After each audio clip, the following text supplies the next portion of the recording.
বলবি না আমি বাড়ি যাবো, তাই বলতো। ক্যাম্বাই যে কইরে বান্ধবী, তুই আবার খারাপ মনে করে নিস নাকি?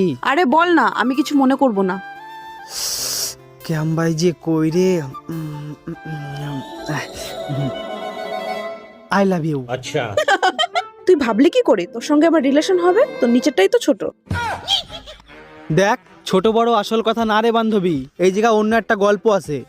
গল্প আছে? কি গল্প আছে? গল্পটা হলো ছোট বড় নিয়ে। তোর যেমন পছন্দ বড় না, চল দেখাচ্ছি, দেখ। ठीक है এই দেখ, তোর পছন্দ বড়, কিন্তু ছেড়ে দিলে কেউ। समझ गया হুম। এবার আমারটা দেখ, अब देख तू ছোট প্যারি समझ गई। কিন্তু জাত গোখড়ো, একটা হলেই বমি। I love you too.